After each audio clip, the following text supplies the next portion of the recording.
हम अभिनंदन करेंगे उन सभी पक्षों का जिन्होंने अयोध्या में राम मंदिर के मुद्दे को सांप्रदायिक सौहार्द के रूप में, राष्ट्रीय एकात्मता के रूप में लिया और सभी पक्षों ने न्यायालय के फैसले का सम्मान किया क्योंकि वह सच था और उस सच्चाई को सभी पक्षों ने जाति, मत, मजहब से ऊपर उठ करके एक भारत श्रेष्ठ भारत की परिकल्पना को साकार करने के इस अभियान के रूप में लिया है।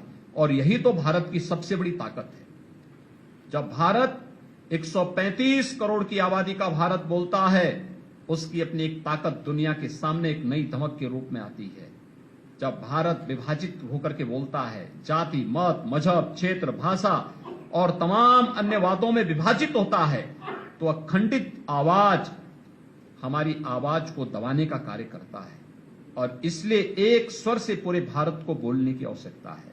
और आजादी का अमृतकाल एक भारत श्रेष्ठ भारत की उसी परिकल्पनाओं को साकार करने के लिए प्रधानमंत्री मोदी जी के नेतृत्व में चलाए जाने वाले अभियान का हिस्सा है।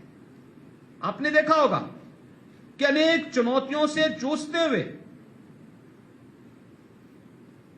अभी विगत 2 वर्षों से इस सदी की सबसे बड़ी महामारी का सामना पूरा देश कर रहा है, पूरी दुनिया कर रही है। और मुझे लगता है कि अकेले भारत का नेतृत्व ऐसा है,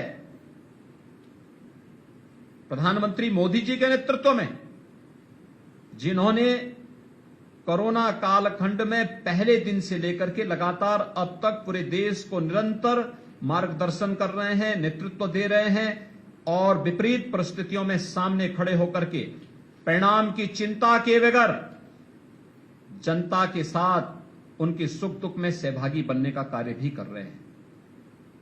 पहली बार हुआ है, ये देश आजाद 1947 में हुआ, लेकिन पहली बार हुआ किसी महामारी का 9 महीने के अंदर वैक्सीन बनकर के तैयार हो गया। नहीं तो दुनिया के अंदर जब वैक्सीन समाप्त हो जाता था, बीमारी समाप्त हो जाती थी, तब भारत के अंदर वैक्सीन पहुंचता था। किसी महामारी के अंदर बीमारी से कम, लेकिन बीमारी के बाद जो उसका साइड इफेक्ट होता था उसके रूप में ज्यादा मौतें होती थी।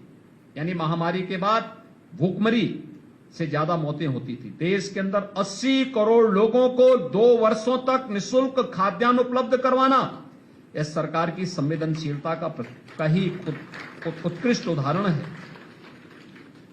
हर व्यक्ति को फ्री में वैक्सीन देना है। 200 करोड़ वैक्सीन की डोजेस देश को उपलब्ध करा देना। इस भारत सरकार की, प्रधानमंत्री मोदी जी की देश के नागरिकों के प्रति बिना भेदभाव के वैक्सीन देने में कोई जाति, मत, मजहब, क्षेत्र, भाषा नहीं देखा गया। सबको वैक्सीन, फ्री में वैक्सीन, फ्री टेस्ट, फ्री उपचार, फ्री में राशन, फ्री में वैक्सीन। और उस कालखंड में भी यह देखने को मिला, कोरोना के कारण सभी क्षेत्र प्रभावित हुए थे। क्या अर्थव्यवस्था का क्षेत्र हो, क्या शिक्षा का क्षेत्र हो, क्या स्वास्थ्य का क्षेत्र हो, स्वास्थ्य कर्मियों ने बहुत अच्छा काम किया। अपनी जान को जोखिम में डाल करके दूसरों की जान को बचाना है। हमारे स्वास्थ्य कर्मी, कोरोना वॉरियर्स लगातार इसके लिए कार्य करते रहे। देश का नेतृत्व लगातार इसके लिए प्रोत्साहित करता रहा। परिणाम हम सबके सामने है कि भारत ने दुनिया के अंदर बेहतरीन परिणाम दिए। लेकिन कोरोना कालखंड में शिक्षा क्षेत्र सर्वाधिक प्रभावित होने वाला क्षेत्रों में से एक था। और उस कालखंड में इस आवश्यकता की पूर्ति कैसी हो, ऑनलाइन एजुकेशन का प्लेटफॉर्म भी, डिजिटल प्लेटफॉर्म भी उपलब्ध करवाने का जो कार्य भारत सरकार ने अलग अलग प्लेटफॉर्म के माध्यम से प्रारंभ किए। देश ने देखा है आवश्यकता के अनुरूप उस प्रकार की आवश्यकता सरकार उपलब्ध करा रही है, उसका आविष्कार करके उसे उपलब्ध कराने का कार्य कर रही है। और मुझे प्रसन्नता है कि इस डिजिटल प्लेटफॉर्म से विद्या भारती ने भी अपने आप को जोड़ करके 40 लाख विद्यार्थियों को इस योजना, इस सेवा के साथ जोड़ने का कार्य किया है। हमें तकनीक से नहीं भागना है, हमें रूढ़िवादिता के खिलाफ आवाज उठानी है। किसी भी उस दुष्प्रवृत्ति के खिलाफ जो हमें, हमारे विकास को बाधित करता हो, हमारी एकता में बाधक हो। हमारे एक स्वस्थ और समर्थ भारत के निर्माण में जो बाधक होती हो, हमें उस प्रकार की दुष्प्रवृत्ति के खिलाफ आवाज उठानी है। लेकिन तकनीक को अपनाने में कहीं भी अपने आप को पीछे नहीं रखना है। और अगर हम तकनीक को अपनाने में पिछड़े तो फिर हम लोग अपने आप ही पिछड़ जाएंगे। और मुझे प्रसन्नता है कि आज से ठीक 75 वर्ष पूर्व 70 वर्ष पूर्व गोरखपुर में जो बीजारोपण हुआ था, एक छोटा सा संस्थान खोला गया था, छोटा सा स्कूल आज भी है गोरखपुर में, सरस्वती शिशु मंदिर पक्की बाग, बहुत अच्छा स्कूल है। 1952 में स्थापित हुआ था। आज वहां पर सीनियर सेकेंडरी तक की आधुनिक शिक्षा उपलब्ध कराई जा रही है। बहुत अच्छी संख्या में बच्चे वहां पर हैं। अभिभावकों में एक उत्साह होता है कि हम अपने बच्चे का प्रवेश वहां पर करवाएं, क्योंकि उसने एक अच्छी पीढ़ी दी। लगातार राष्ट्रीयता से ओतप्रोत राष्ट्रभक्तों को जन्म देने का कार्य गोरखपुर की पक्की बाग सरस्वती शिशु मंदिर पक्की बाग ने किया था। और लगातार उस अभियान के साथ आज भी वह 70 वर्षों से कार्य करती हुई दिखाई दे रही। आज तो गोरखपुर में कई संस्थान विद्या भारती के माध्यम से संचालित हैं। पूरे देश के अंदर 12,000 से अधिक संस्थान संचालित हैं। बिना भेदभाव के आधुनिक शिक्षा, संस्कार युक्त शिक्षा, राष्ट्रीयता से ओतप्रोत शिक्षा देने का कार्य विद्या भारती के संस्थान कर रहे हैं। और केवल वहीं पे नहीं, एकल संस्थान चल रहे हैं जनजातीय क्षेत्रों में, दूरस्थ क्षेत्रों में, वनवासी क्षेत्रों में, गिरिजनों के लिए, वनवासी बंधुओं के लिए जो सेवा के प्रकल्प चल रहे हैं, वे अलग से कार्यक्रम है। बिना किसी सरकारी सहयोग के लगातार ये कार्यक्रम उस अभियान के हिस्से बने हुए हैं।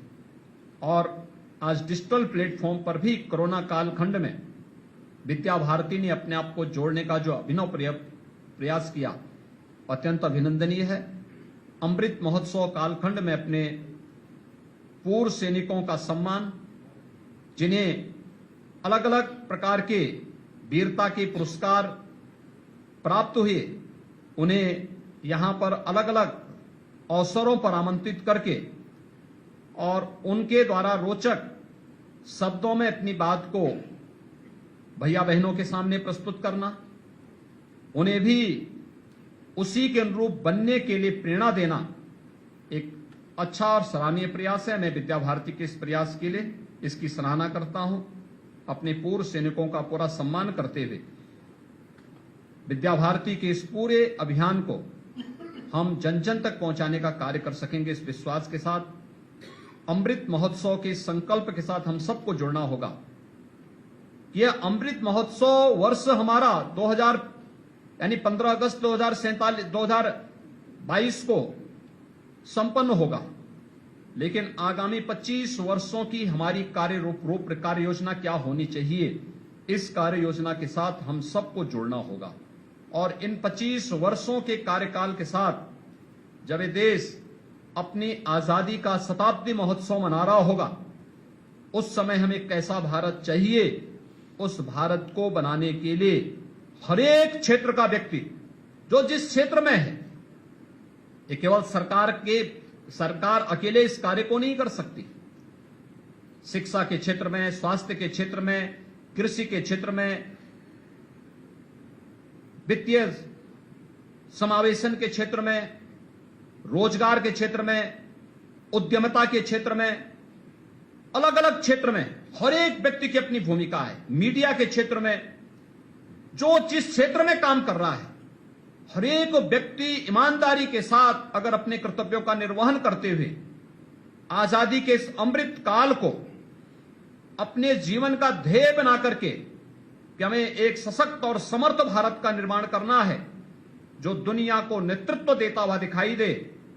भाइयों बहनों, कोई कारण नहीं किस प्रकार का भारत का निर्माण न हो सकता हो। अवश्य हो सकता है। प्रधानमंत्री मोदी जी ने विगत 8 वर्षों के अंदर अपने परिश्रम से, अपने पुरुषार्थ से, अपने व्यक्तित्व और अपने विजनरी नेतृत्व के माध्यम से वह करके दिखाया है। हम सबको प्रधानमंत्री मोदी जी के नेतृत्व में उस भारत के निर्माण की दिशा में आगे बढ़कर के कार्य करना होगा। यही अमृत काल का हमारा संकल्प होना चाहिए। मैं इस पूरे अभियान के प्रति अपनी शुभकामनाएं देता हूं। बहुत बहुत धन्यवाद। जय हिंद।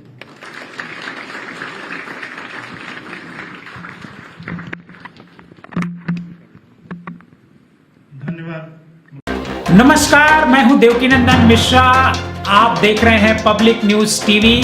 अगर आपको हमारा ये वीडियो पसंद आया हो तो इसे लाइक करें और ज्यादा से ज्यादा लोगों तक शेयर करें। हाँ, एक बात और, हमारे इस चैनल को फॉलो करें, सब्सक्राइब करें, ताकि जैसे ही हम कोई नया वीडियो डालते हैं सबसे पहले आप तक वो पहुंचे।